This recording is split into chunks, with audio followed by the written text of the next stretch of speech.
Yeah, I think we all met.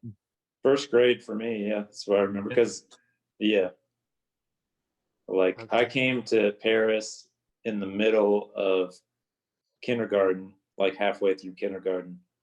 So like I met like Chris McNary and stuff like that, like the first time I was there, and then like then I remember my first memory of first grade, strangely, is like you, Simon, as a Smurf. Yeah. Oh God, I Like told somebody that Donna story the other Donna day. Sanders was like holding you. You're out of your chair. She was like holding you, and you had the full blue skin Smurf get up. It was Yeah, Yeah, I remember that. that was. We were yeah. actually we were 7 when that happened. We were in 2nd grade. You go to jail for Um, that now. No, no, you I could, don't, yeah. Well, I I tell don't that. know because it was Miss Henriette. She was first grade. Yeah, she's first grade. It was first grade, Brad. Yeah. Really? Yep. Yep. So I lied to the public. I'm thinking I was like 7. Or, well, Because second either grade way. was like Mrs. Teft or whatever The her second name grade was. was Mrs. Wassel. Wassel, that's it. Oh Yeah. my God. All Yep. I ever remember about 2nd grade is somebody got up in the front of the class when we were rehearsing a Thanksgiving play and threw up um, in front of the whole class. And I'm surprised it wasn't one of those things from like Goonies where Yeah. Yeah. Chunk's talking about making other Miss people puke. Mrs. Taft was third grade. We went. Okay, I that's think right. we went over there for reading. But Oh Yes. wait, no, hang on. So yeah, Yeah. we're gonna get to that in a second. So basically, we all met in like 1st grade, so we've yep, known Yeah. each yep, other forever. So I always tell people if they want to know dirt on me, is to talk to you guys, yeah, so you would Yeah. know that thing. So, and then we all went to a different grade school together yep. in 3rd Third grade. We grade. went to Vance. Yeah. Yep. There was like I had this weird, a small amount of time where my dad was like, there was all this weird stuff going on with like strikes and layoffs at the high school. And so he was like teaching at Villa Grove. He was driving like 45 minutes and teaching at Villa Grove, all Jeez, this I didn't stuff. know So we that. are like, instead of like for like a little while, uh, I was stuck at Memorial and they had me going to fourth grade classes. Yeah, I remember They that. were talking about skipping me, but then we were going to move to Villa Grove. So it was like, so they didn't move me to Vance because it was like we were going to move or something. And then he got his job back in Paris and like we stayed and then I went to Vance. And the first day, the first day of me getting over to Vance, Oh yeah, Simon, you would not talk to me because so mad at him. It was over a girl. it was over, yeah, Allison Dillman, Oh yeah. Bruh, who there's had so moved out many of town battles. anyway. Who had moved out of town anyway. It don't matter, man. That yeah, I like that people are going to be watching this and going, "This is about music, is it?" Okay, so you were in 4th grade with us. Okay, yeah. Oh yeah, That's yeah. yeah. you were in It was 4th grade third because grade. It was like third grade. We went over to Vance, but it was like a weird thing where they were talking about skipping me a grade because right. of that whole thing, Right. and Well, I didn't want to here, do that. I wanted to stay with my friends and all that stuff, and then eventually I ended up, going over there, well, and that was cool. it was cool. Well, we're glad you Vance, stayed over Vance, there. yeah, The thing to me that and I could be misremembering this too, but I remember when they started these advanced classes at Vance, and they weren't we the only 3 that were put into these classes? No, you It was had. like at Matt Memorial, yeah, Davis. they had us going over Yeah, to a closet in Memorial for a yeah. short But when we moved to time. Vance, it was like we were taken out of the class Right, into Yeah, another room also, like, right. But right? yeah, because what they did was at that time they moved to what they called it the gifted program. Oh yeah, Because that's right. that's what we yeah, are. ET, They moved the gifted program Right. just to Vance, yeah, and Right. and that's where it was because we had other people in there. Jay was in there, Stacy, That's right. Yeah, That's right. Brittany Laughlin. Brittany Laughlin. Was McNary in there, or did he? Uh, I Or don't was he? know. maybe. Or did he? Think so. Maybe. Yeah. Laura Kirby. And then you had different, but yeah, I we had a always, few different teachers too. So yeah, I Yeah. still say this. Benefit to me was, of course, Vance was literally a half a block from my house. yes, So that was, you could literally see Yeah. my house from the school. The thing I always say, and say what you will, but I gotta believe that one of the reasons they took me into those classes was, one, the wheelchair thing, and two, you guys are my best friends. I feel like they didn't want to separate us because if you'll recall, in fourth grade, I was in like the next to lowest reading level. Yep. I did not like to read. I was reading at like a first grade level. They were like, he is not doing this well. But yeah, they put me in the advanced classes. I Yeah. really think it was, he's small, he's got to be a genius. Look at him. Look at the Yeah. little guy. So I really, whether you know this or not, well, you won't know this because I copied off of your homework in high school, but some of it in math class. Some You're of a it, yeah. genius. Thank you, by the way. So hopefully I'm not breaking anyone's heart out there. Like, he cheated in math. I think I got thrown in there like a kind of like a group deal, where it was like he's got to be brilliant. So, and I always say this, and not in a bad way. I'm not as book smart as you guys. That is for sure. Maybe I have other skills, but I was not obviously as book smart. Right? you got. Yeah. I'm not saying you're not book Yeah. smart. I'm saying you obviously have other skills too. Well, this is what I'm Yeah. saying. I'm not saying it in a bad way. I don't want Right. anyone to think when they hear or watch this to say, "Oh, no, it's not that." It's just I know myself, and when I Right. think back, I'm like, I was horrible at math. I was horrible at reading. I still Yeah. don't like doing either one. Pat was horrible at skateboarding. So I mean, come on. He's Still gotten a am. lot better. Whatever. He's out there ripping shit up now. So us coming from like all these different backgrounds, even like family wise, just all kinds of different ways coming together. And but I think, in writing this book, I was seeing we always did bond over music. And in third grade, fourth grade, I was obsessed with New Edition. Yep. And Mhm. I'm not saying I'm like Just the a little leader of the bit. gang. Yeah. But I was just obsessed with music all the time, and obviously probably because of my family, quite a bit, but also just I don't know, that was just my thing.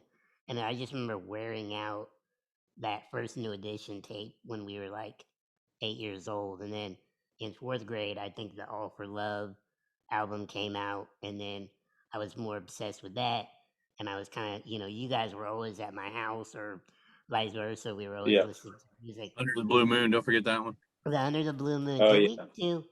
Did We we did lip sync. do? We won a lip sync contest with that one Okay, that's in yes. fifth grade. In fifth grade. Now here's the. I got to jump around a little bit because do y'all want to comment at all about in fourth grade? I think Mrs. Kirby was our teacher. She was obviously obsessed with musicals, and I can't stand musicals now. But we did like 2 musicals. Oh yeah. And the irony about this is, you guys always got really good parts in these like musical things. Like I got stiffed on the safety kids thing. They didn't want me as a safety kid. They're like, he is in a wheelchair. Something was not safe about him. Don't put him in there. No, whatever it was. But but we did a lot of musical stuff, ironically, in Yeah. grade school. Yeah. Mainly did. just the fourth grade. It really was. Yeah. I mean, Yeah, you know we what's did. weird? Because we Go also ahead, didn't Pat. we do which year was Babes in Toyland? That was fourth grade. Fourth grade as well. Plus, I Yep. was in the high school stuff Yep. with Oh, Mr. yeah. V. Mr. V was directing all the high school musicals, and I was in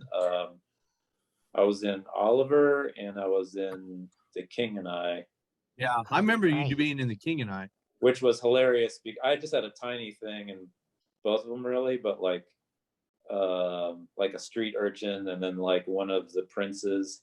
Which my main memory from that is like saying Siam not so small, like point when they were pointing at the map, which I don't even know was in the original. It was like they just gave me this line, and then like the tub being orange from like kind of semi now, by today's standards, like racist skin paint. When I was like my skin was orange. Thank. Yeah. Let's be happy there were no cameras. Yeah. And then I can. The only reason Babes in Toyland, you played the good guy, and Jay played Uncle Barnaby. Remember that? He was the bad guy. Yeah. And then me and Matt Gale, we were the henchmen. Yeah. But the only reason I got a sweet gig with Operation GI Jim was because I don't know, maybe because I had ADD at the time. I don't know, but Bill Malone was supposed to play the guitar. And he wouldn't get out there and do it. And then Miss Kirby's like, get out there and jump around. So I just went ahead and started jumping around. And that's the only reason. So I think Bill Malone for that one. I had to do like a lip sync to Phil Collins, like Separate Lives. It was like a duet. Who was it? Phil Collins with who? I can't remember.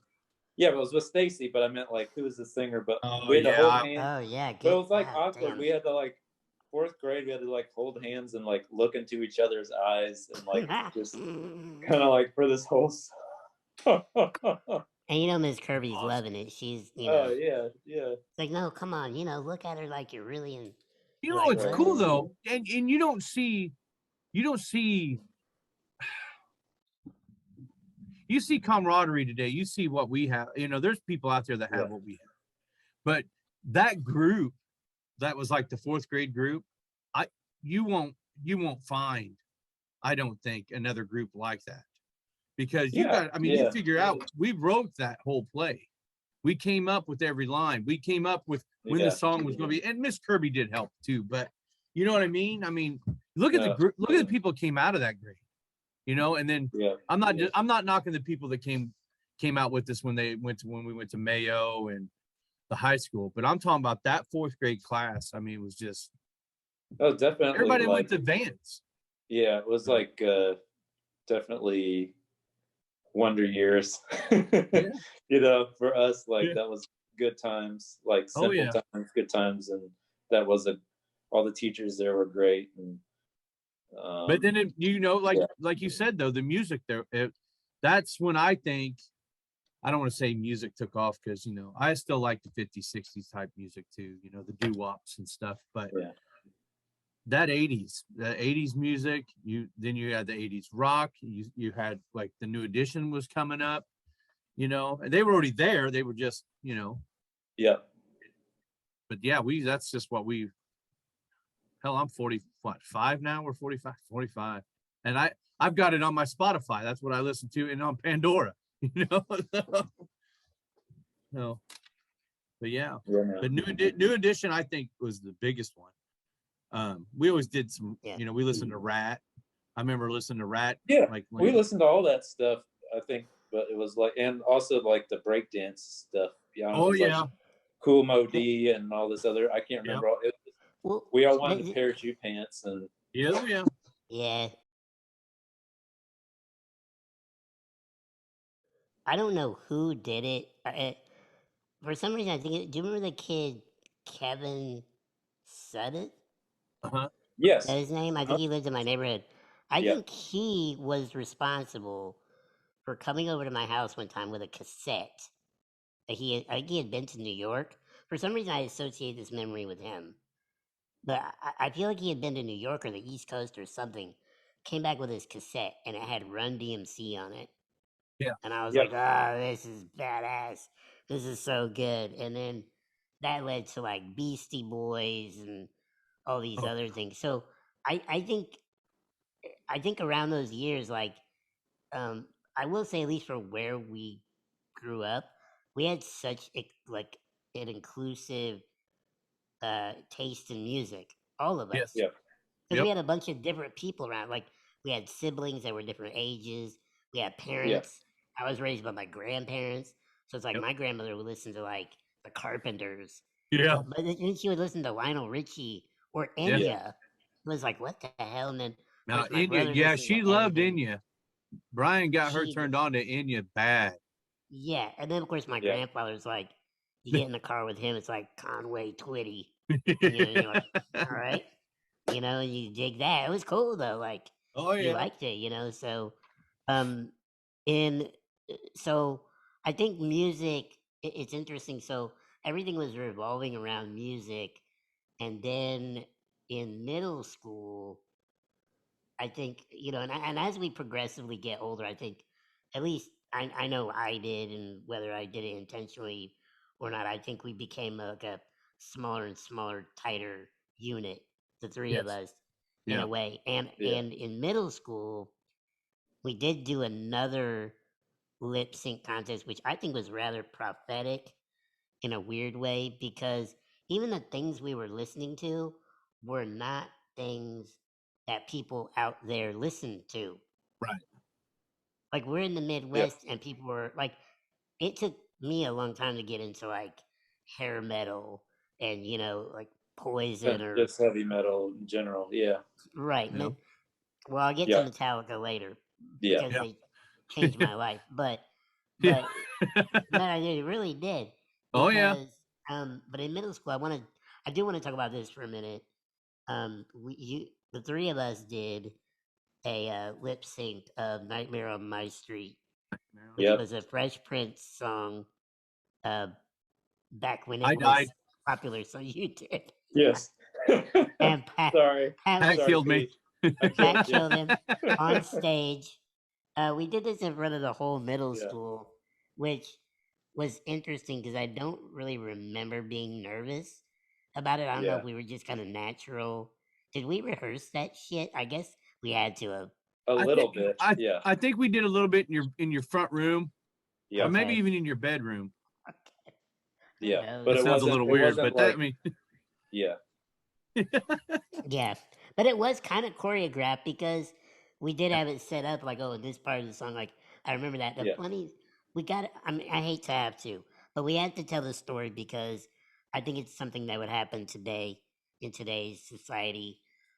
Pat brought the Freddy Krueger glove to school for the lip Yes. sync contest, and someone that was around us knew that that's what it was for, and then Who was confiscated it. an employee, Employee of the school, and yes, an yes, adult who should know better. yes, and took Yeah. your glove to the office saying it was a weapon Yeah. because it was in my room. I had that room in do you middle still have school. that, by the way? Oh no. No. I don't know what became of it. I mean, they were plastic. They were like bendy Yeah. plastic. You could But like still, yeah. I don't even think you could scratch somebody with those things. I mean, No, but I At think least you got them back. I got them back. in, It was in like time. like just in time. I think actually it was like they gave it to Mrs. Kirby. I think she was going to give them to Andy or something. I don't know what it was, but it was like I Yeah, was something able to weird. intercept them before they were gone. But Anyway, yeah, well, we prevailed, and I think we won that Yeah. contest. mhm. Yep. And it Did we made win the that one? yearbook too. I still Yep. have that yearbook, and Oh, Not me, because I was dead.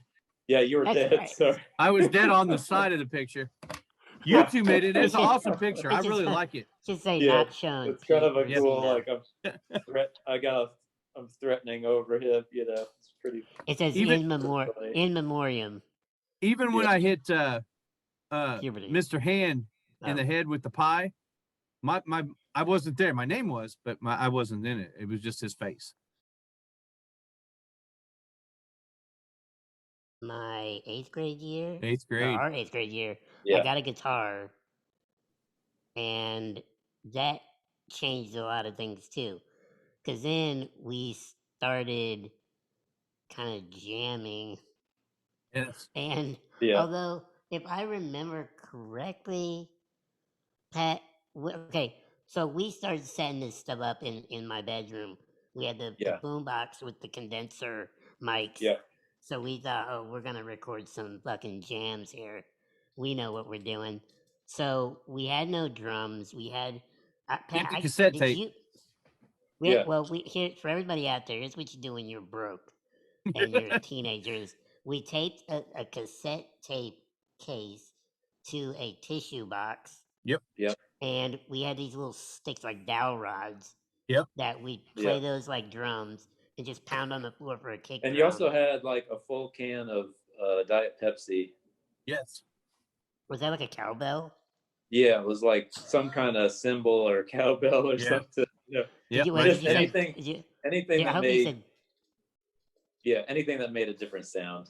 It was like, right. Yep. and Did plus, you say like, can of Diet Pepsi? Because that's very important. yeah, it Yes, is Diet very Pepsi. Okay, important. sorry. I mean, I like it's that a you staple put of that the yeah. the Jewel Gilbert household Yeah. for sure. So now here's what I'm trying to remember. I know it sounds weird to say, but we started like improvising these songs, and boy, Mhm. do I mean improvising. And Yeah. and Pat, I think you played my guitar, didn't you? Or was Sometimes I playing it was. guitar? I think I wasn't really playing guitar yet until early high school, Right. but that Okay. thing had like you had the one string thing for a while that had the buttons on it. Oh yeah. It was like a Yeah. I don't know what it was. I forget Yeah, what I it was. remember that. Junior Yeah, since it was, Symphonics or it might have been something. well, my No, electric that is a Junior Symphonics. yeah. So it was some other kind of. It was like a toy guitar that had one string and then little buttons that you could play stuff Oh, to. I that remember played that. that. I Yeah, forgot about that thing. Well, I graduated to that and Junior Pro Symphonics yeah, at 13, and that's when we started. I think yeah, started recording these songs. yeah. It was like with hits like Yeah, uh, Pete. yeah. What Pete Pete was had the We lyricist. had we had hits like Connie Come Over Connie Come Over, Yep. No and Rotor Doggies, Rooter. yeah, Roto-Rooter, and then There was I think there was my another one. contribution was No Doggies in My Yard. My Yeah. yard. Yeah. Which actually there was one song I remember. I vividly remember this. Is we were going hardcore one day. By the way, my grandmother must have been a saint. She had Oh man. because the racket we were making in my bed. I don't even know if I had a door Yeah, then. We had a door, but it was your guys' doors. You had a space underneath it too. Oh yeah, I mean, so you you could know, have heard I'd say everything. about a half an inch to an inch, but they were thin. I mean, Yeah. you could hear So everything. she had to hear everything, and I was Yeah. like, all that ever stuck in my brain. Well, I mean, all these songs all stuck in my brain. First of all, these were songs we knew nothing about, to venereal diseases yeah. and things. Anything that's running through a 13-year-old kid's head at the time. But the best line, sorry, Pat, I think I brought this up one time at Christmas recently. Not this specific, but Patrick made a reference to Walter Mondale masturbating with Walter Mondale. And Nice. this is so indicative of how all three of us are. Where I was sitting there going, "Who the fuck is Walter Mondale?" You know, I was like, "It sounds cool. Keep jabbing." You know. Yeah. Oh my god. So yeah, we made all these songs. Yeah. So I and also I had think a line which was don't want to hear the smell of their shits. oh yeah, No doggies in my yard. I forgot about that oh one. that was a it's brilliant like- tune. Yeah, That makes shit. sense. Yeah. Such a What was classic. I remember that even with what I do now, what I've done in the past, many, and even Patrick, musically, Yeah. it really probably was the funnest. Or is that the word? See, I told you I'm Sure. not book smart. It was the most fun time to create music because we were literally doing it for pleasure. It was Yeah. we had no Yeah. obligations. It wasn't like Nope. if I don't make this music, I can't pay rent or whatever. It was just like And we're just we didn't think making anybody it up. else was going to hear it. At least I didn't. Yes. So I I'm mean, sure my grandmother probably come could have on, man. rattled off a few lyrics. Yeah. Like If your grandma come in singing Connie Come Over, that would have been the shit right there. I'd be like, "Do you know what that's about?" She'd be like, Actually, I brought this up to one of my friends recently, who is a brilliant songwriter, and I told him the title of that song. I said, "What do you think that's about?" And he just started laughing. He knew. Nice. I said, "Just See? we're 13." Yeah. Yeah. So shout out to Fella Tio.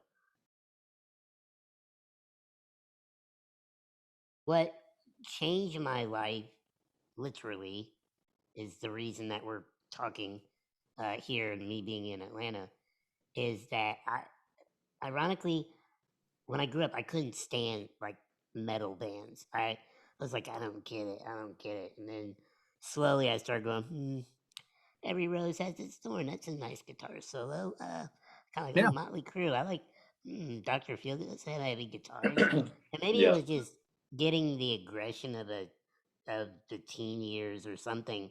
But I started getting into Metallica when I was like 13. Yeah. It probably had a lot to do with the guitar. So once you get your Yeah. hands Yeah. on a guitar, you go, ooh, I can turn the gain up, make some angry power chords, you know? You immediately go to, let's listen to Metallica now. You weren't getting into Metallica, my friend. You were like, I don't know what the word Obsessed. wanting. You were like, it was a frenzy. Like what do you want to? What's the word I'm looking for? Bookworm. Like an obsession or a fanatic? It's worse than that. A fanatic, a mania. It was just, it was like if you didn't have it. I mean, I can remember that damn Garage Days when that came out. Oh my God. You had to have that. And it came with like a backstage pass or something. Oh, Yeah. no, what that You know was, what I mean? what that was, I think what you're thinking of, this is The box set. that was Binge and Purge. Binge Oh, and yeah. Purge live Yeah. shit is what it was called. Yeah, that's what it, yeah. Well, the documentary, here's the thing. So, and obviously I've talked about this many times. So my dad, I think when I was 14, my dad bought me this box set, which came with like 3 or 4 live CDs, and then it was like 3 VHS cassettes. Yeah. So it was a year and a half in the life of Metallica. And this is the obsession. I obsessed over the video.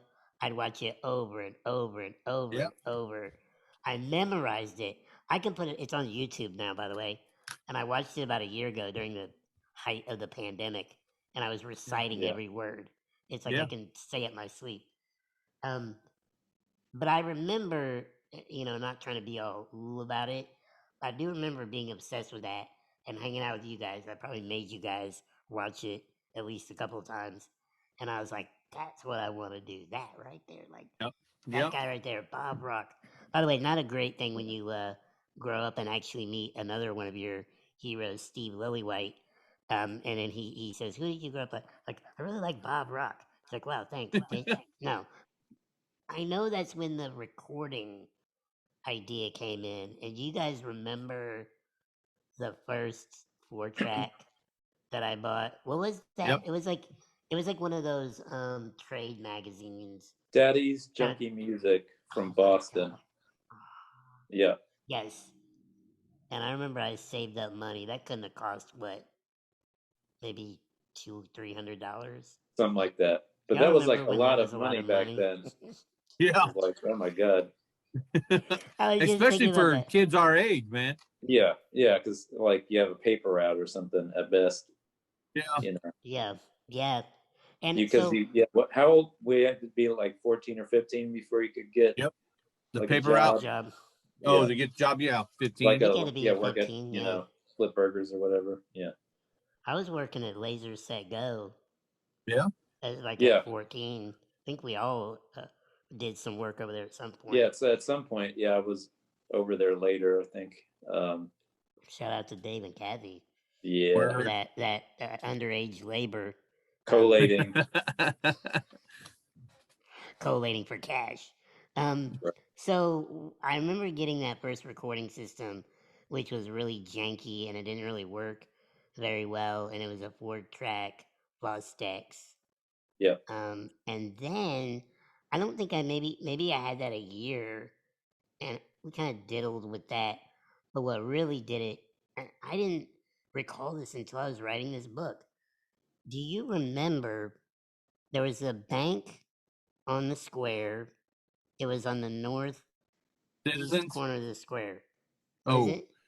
no, that would have been. It's gone Federal, now. maybe? It First might have Federal? been. Yeah, I Or- think so. They had a grant for people with disabilities.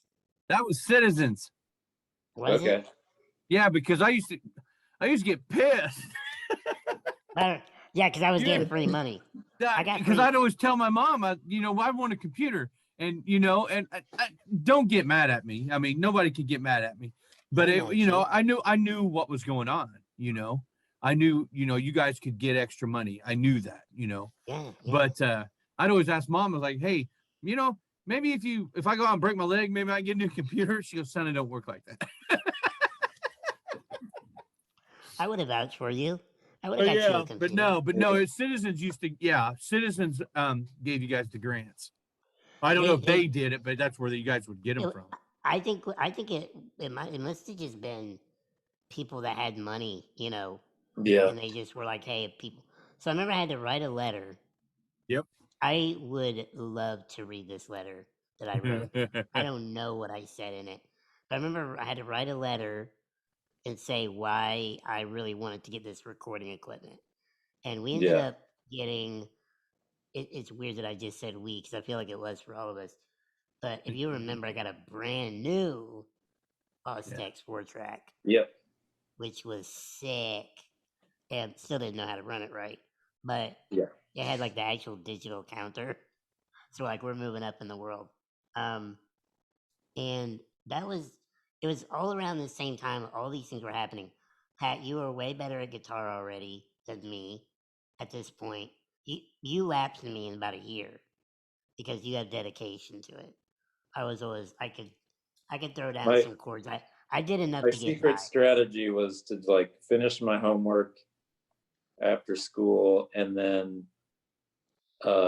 sit my ass on the giant red beanbag couch I remember the beat with my mom's Spanish guitar and just listen to MTV and try to pick out the songs and stuff. And then I started buying Guitar Worlds and learning the tablature and all that stuff.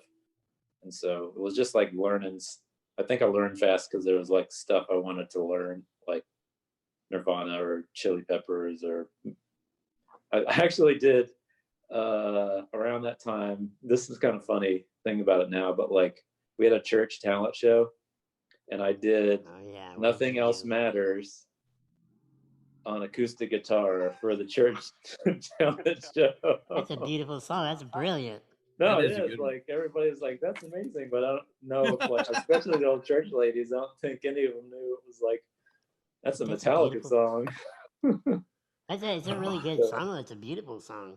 It's amazing, but it's just I snuck it into church somehow. But I dig that. Yeah. I dig that. Yeah. See, I think you because see, I can't do what you guys did. Once again, I think it's that ADD I had or something. I don't know. I just couldn't focus much on it. I tried. I really tried. And to this day, though, I still know that every rose has its thorn. The 3 chords that you taught me. Yeah. Oh, yeah. And I brag about that. That's all I know. But well, 3 chords of truth. Good. That's all you need. That's right. You just sparked a memory in me. Wasn't it? Okay, so we always joked that Pete, you were my grandfather's favorite amongst my best friends. There's no doubt. I was. Pat, I'm sorry. It's like when I say that it's only dissing Pat. So yeah, I mean, don't worry. He liked Pete more than me. So it's the truth. Like, but do you remember? I was Poot or whatever, Yeah, it was Pete, Pat, and Poot. Yeah, my grandmother always said.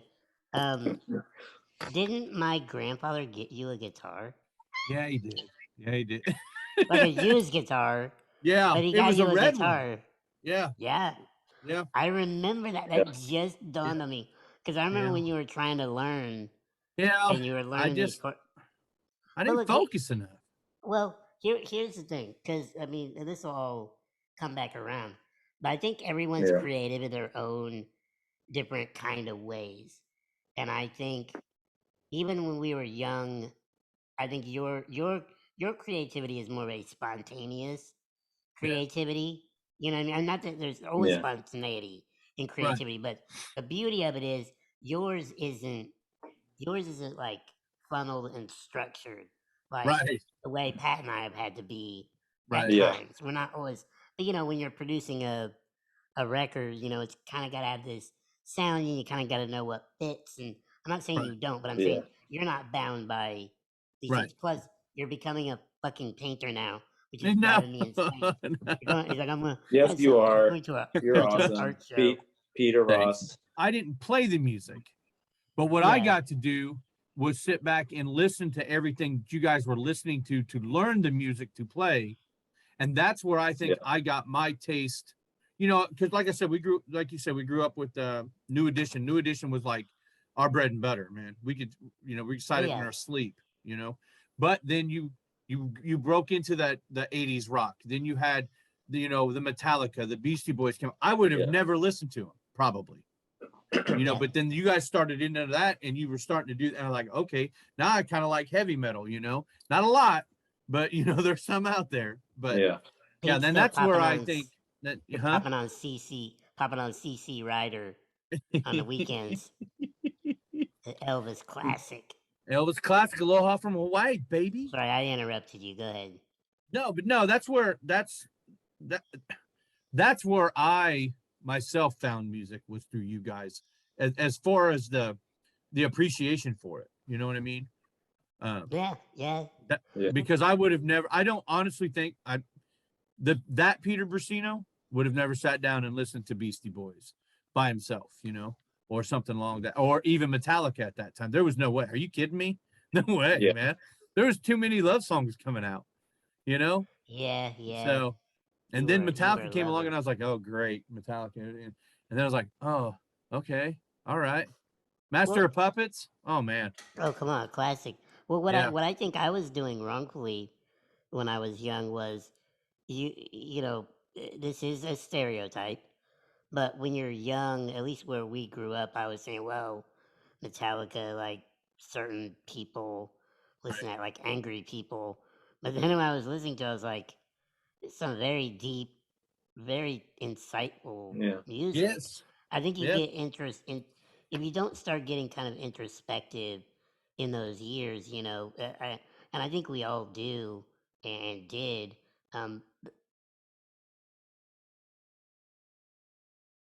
We sold a tape. I know it was me and Pat and Darren. Yeah.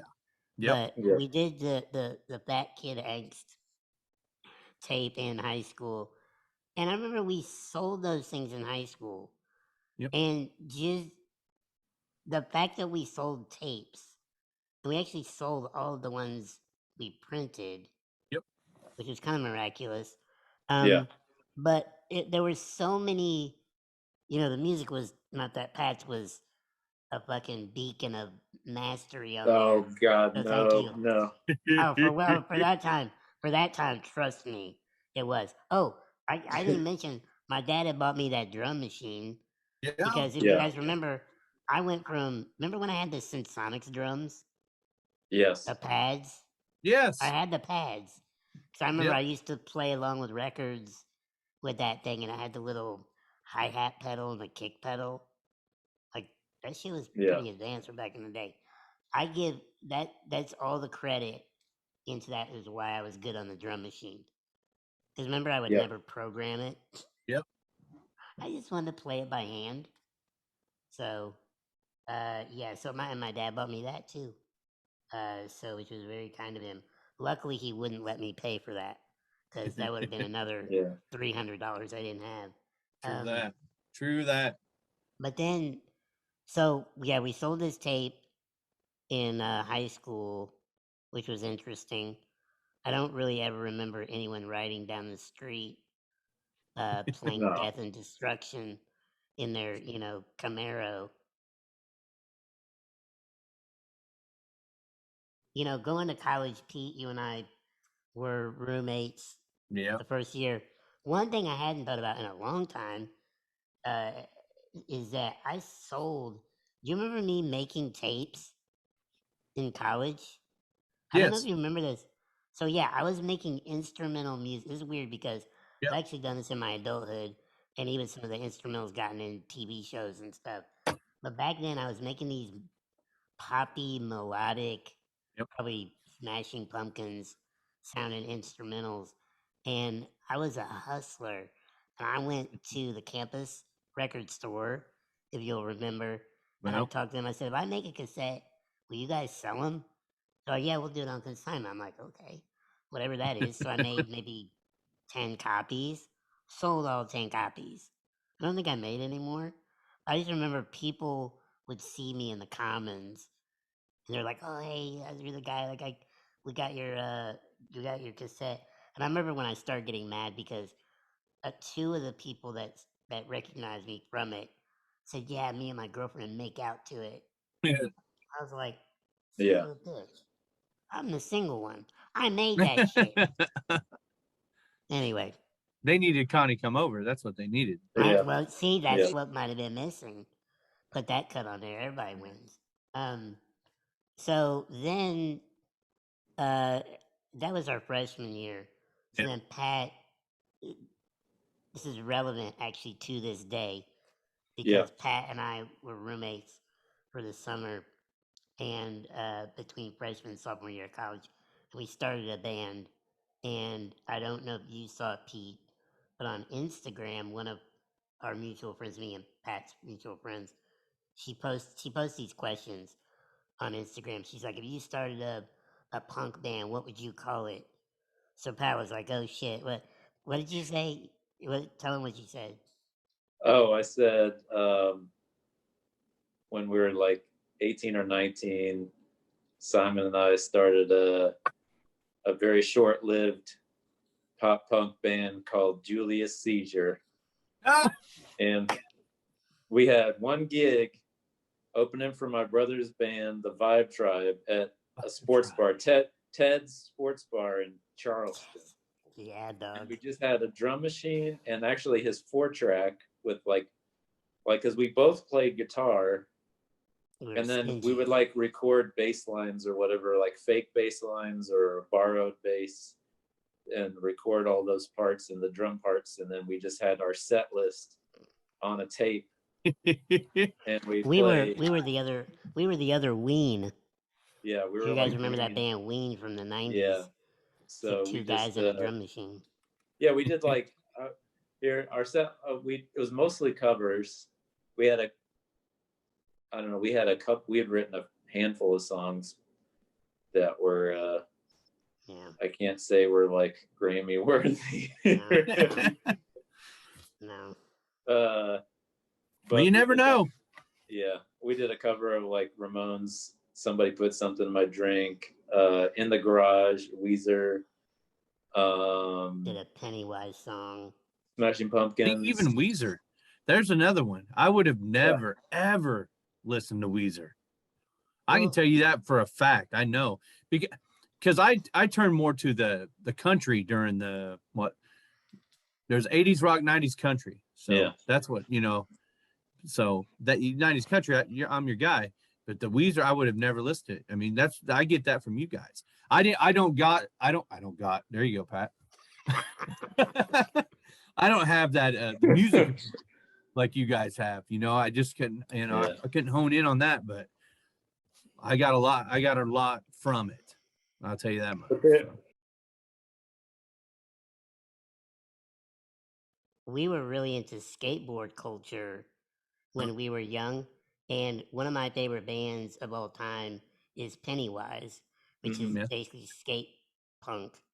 And ironically, I don't know if you knew this, Pete, but gone my whole life without ever seeing them. They finally came to Atlanta like 4 or 5 years ago, and I not only did I go, but I was on stage, like on the side stage, and I was there with Sean Singh. Shout out to Sean, who's out in LA doing big things. Big things, man. Yeah, he has stage dived. He stage dived that night. By the way, true punk style. You can still be a punk in your 40s because nobody may know this story. But while I was on stage with Pennywise, kind of on the side, their bass player in between songs, he wasn't like he just put his bass. I'm like, what's he doing? He walks over to the side to the corner and just pees on the ground. He didn't bother to go to the bathroom. That's it, damn bass players. This is fucking punk rock. But, That shit was wild. I was like, hell yeah. I even got a picture of me with Jim. So shout out Nice. to Jim. All those years really culminated in, obviously I started actually producing in college, and I was in the band Gray Matter, which was UGS, and then working with the indie label and all that stuff. And Yep. then, of course, moving to Philly in 2000, which was kind of nutty because, everything we had all ever known was in Paris, Illinois, but whether you guys knew it or not, I think we all did, but I think there was at least, by the way, just for me personally, because I always tell people, you know, especially people with like disabilities, go, I want to do what you did, and how did you just move? I'm like, don't do what I did. Like, don't get a one way fucking ticket to it. Like, the shit was scary, and I had a lot of other circumstances that people don't consider. It's like if you have if you have a lovely home life and you're secure at home and there's possibility and opportunity, Yeah. you may not want to leave. I get that, but I had a lot of circumstances to me that They were. led me to go. No offense, but I was like, fuck it. Like, Right. I really want to do this. Like, because what it Yeah, became I to remember me, that. Yeah, like I remember that house that you were staying at with Brian. That was ugh, like drafty old house. I woke up with a fucking, my face was numb. Yeah, it Yeah. was like there was like a hole in the wall or something. I don't remember. It was like Yeah. well insulated and all this stuff, and you just seemed really down. And then when you told me you were, that's what I think that was like, a propelling factor. No, I was Like, pissed. I hated yeah, that so much. And I was saying, I've mentioned it in the first book. I'm sure I mentioned it again. Is the hardest thing about that for me was not telling anyone, because my Yep. biggest fear, and you guys knew the environment I grew up in. My biggest fear is yeah, that someone would put up an obstacle to Yep. block me, and I yeah, basically was not telling anyone, and I yeah, couldn't believe, because usually I just run my mouth, it's like I have a hard time surprising anyone. So No like, way. I got you a gift, like so I Yeah. can't hold it in. Um, I but knew. I want to let you know. I knew you weren't coming back. well, the interesting thing, whoa, see my voice cracked. We're going through puberty. There you go. The interesting thing is, I managed not to tell anyone. I may have, but it had to have been either you two guys, and the thing is, I didn't even tell Alan. Alan was the one who took me to Indianapolis to get yeah. I on the remember that. train, Yeah, and I didn't even tell him until he left me there, because he thought he was Yeah. coming back to pick me up, and I said no, and he was like, "Oh shit." It was like a movie, It's like, no, yeah, I had no idea, and I woke up on the train scared as shit. Yeah. I don't ever I lie to people remember like, you "Oh, telling I me was you so were brave." going. Yeah, We had ran into each other because I think when did you leave? What year? About 2000. 2001. Yeah. 2001 So March. my March of daughter was like 2001. 4 because you met Adrian when she was Oh little. yeah. So Oh yeah. by that time, but we had. I'm not saying we lost touch. We always keep in touch, but we ran into each other or something like that. And you had mentioned something about you going, and I even told my parents, I said, he ain't coming back. There's just no way. Yeah. I just remember I didn't know. I don't calling. know what you didn't tell me what you were doing. You just told me you were going out there. And I I know you'd really, gone before, but there was yeah. just something about it this time. So I couldn't. I couldn't, and I know nobody would. I really couldn't risk telling right. anyone. If it, like, I didn't even tell Brian. Like, Yeah. I didn't go. yeah, I'm not coming back. Like Right. I just couldn't, because I just, the way I was, and I was so scared that I'm like, well, they Somebody, can. like you said, somebody would have stopped you or tried Well, to. somebody would have said, well, the van's not here. Oh, you can't Right. take the van. As I Right. was like, nope, nope, nope, nope, nope. I gotta Right. lie my way into this. Which really weirdly, I didn't lie. But I just didn't tell the truth. Right. Me tell the I whole. didn't Yeah. say anything. Because when I did go there, and I remember Grandma, I would obviously called her every week, when I first moved. And she goes, well, where is it? Where is it? I was like, oh, there's people around. Like, it's so vague. Years later, she was like, I knew what you were doing. So I was like, well, you couldn't do anything. That was basically, it's like, I had to like escape the gravity. Yeah. Pat, I know you eventually went to Chicago and then Southern Yeah. Illinois, but at some point, I got so busy in maybe 2006, 2005. Yeah, I was in Chicago 2005.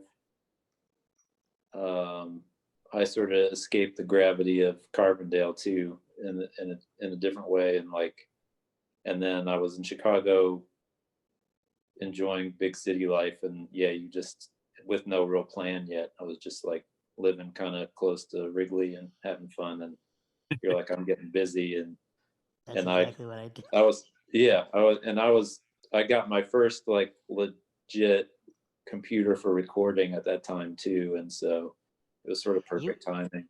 And you were doing things for me long distance. I think Yeah, you did a a couple. little bit. Yeah, I did something things with you for Dave Tolliver and a couple Big other Dave. things. Yeah, Yeah, Big Dave. Yeah, Big Dave. and then I So just drove out, got a U-Haul, and I drove basically from talked you into moving. I was like, yeah, I was like, and I we have were this roommates apartment.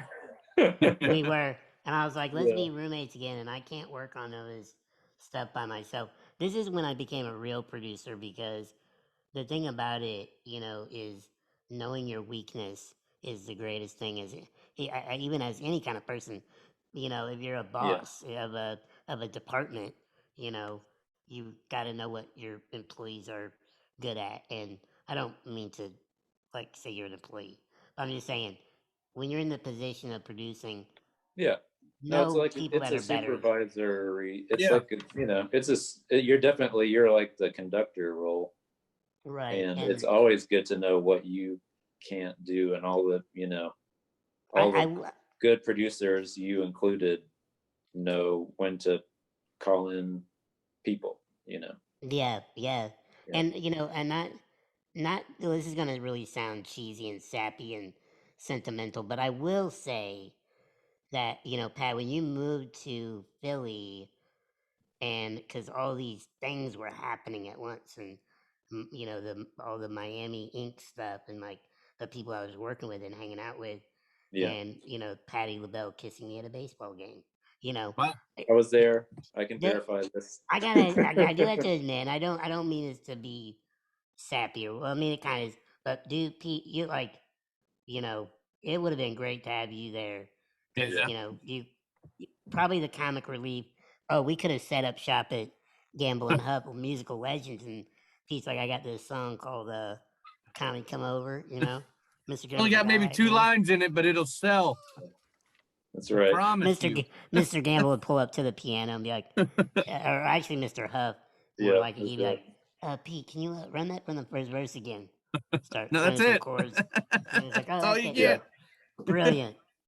I can picture you there with the shag carpet walls and the Oh God, you would have built-in, fit right in. yeah, the built-in freaking Sheesh. ashtrays for the musicians. They had ashtrays Where's built in the this at? studio. Philly International Records. Oh, It's It was one it of the was studios is legendary. It burned yeah, down it was a few well, destroyed, years ago. yeah, by fire, but it was a cool place to hang out. It was. Definitely a vibey place.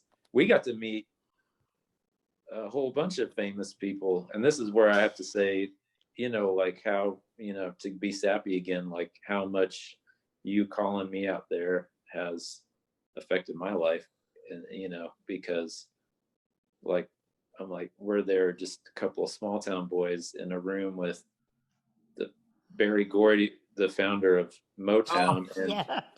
freaking Smokey Robinson, Chubby So, Checker, Patti yep, Chevy LaBelle, Checker, Patty. holy shit.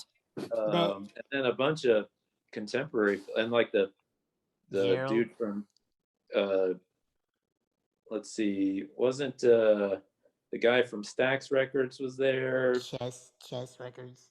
and the Holland Brothers, and Yep, then all like of those are on. Music Soul Child, and all these Well, Philly people were there. And see where I'm not there doing what you guys are doing. See, I get to be that guy that knows those people, There you that go. knows those people. You know what I mean? That's yeah, me. I love That's So it. like 6 Well, degrees of Kevin Bacon. that's right. it is. That's It's right. 2 degrees of Simon Illa. I remember. Well, two things I want to bring up, and then we'll start wrapping this up real quick. But by the way, thank you for going a little longer here. Let's go. But two things, and is a little bit of a humble brag, but it was some of these moments that were interesting. But being at that thing at PIR, shout out to Craig White too. We're yeah. over there, and this room full of just amazing, just legendary people. And Gerald Levert walks in, and he goes, "You Simon?" It's like, "Yes." He goes, "Man, that record you did with Dave Tolliver, man, is so good." I was like, and I said, "You're Gerald Levert." He's like, "I know." I So know. that was wild. But the other thing, and then we did a lot of stuff. Music, just like Pat, you produced a children's song basically for me, so I could go to Miami. Thank you for that. Yeah. Still gets played on radio. Harry It's a Potter, Harry baby. Potter. Yep. And then we started working with Jimmy Rollins. It was a short stop for the Phillies. He used to come over to our house. He almost busted his ass on your skateboard. So Nice. let everybody know that. I'm glad that like a I'm glad that we cautioned him, because this was before they were World Series the champions. World Series champions, and he was MVP. So it was like, Right. I could say I saved him from Well, career-ending injury. the funniest thing about that, and it was obviously right before we moved to Atlanta. But Pat was. I hope I'm not misremembering this, but it's always those things like you don't realize what's happening until like maybe you got to see it from the outside. And one day, Pete, Pat had been at work, and he got the paper. I hope I'm not remembering this wrong, but you called me and you said something like, you said, "Well, you're a celebrity now." And I was like, "What?" He goes, "You're in the celebrity sightings in the Philadelphia paper." And I Nice. realized, because there's the weird thing. This is how weird my life was. This is about 2007. I just signed with Timbaland. I was at a John Legend show because our buddy Mike was driving for John. So I got like passes. Yeah. I'm at a John Legend show in Philly, sitting next to Jimmy Rollins and Ryan Howard from the Phillies. And someone obviously sees this, puts it in the newspaper. It says like producer Simon Illa just signed with Timbaland. It was at the John Legend show with Phillies. Like I was like, yeah, I was like, that's just me though. That's a little bit of a humble brag. I still don't feel. Yeah. It's still foreign to me. And the things like that have continued, since we moved to Atlanta and everything, like just all the crazy, like incredibly talented people we got to work with and meet, and just fun experiences and adventures and all that stuff. And it's like, I mean, all the time I'm like, from like how we grew up to all the experiences we've had, it's like still a lot to wrap my mind around, Yeah. Well, And what I think, and like you said, we know each other. We know who we are. We know like if somebody's one of us being fake. We've never done that, but we know, and that's what's cool about you guys. I mean, I tell people what you do. I'm proud as hell. And they're like, "Oh, they do what?" I said, "Yeah." And they're like, "Well, how?" And all the me, I'd be going nuts if I was over there. You know that. I'm not. I wouldn't be like, "Oh, here's $100, sir. Thank you for holding the door." I wouldn't be like that flamboyant or nothing like that. But I'd good. It'd be fucking nuts. But I mean, you guys you're still And I'm sorry, but you're still Brad and Pat, that's just Oh, the No, yeah. way it is. we Right. definitely are. And I think think. that, yeah, Go ahead, please, Pat. I was just gonna say that's the good thing about how we grew up is like that's a very good and grounded place to grow up. Even though like by the time I was a teenager, I wanted to leave because I was like bored with it. It was like Right. wanted to see the world and stuff. But like because I think we still know where we come from, and like it's yeah. There's I would feel really weird putting on airs. Putting on Yeah, air. Like, yeah.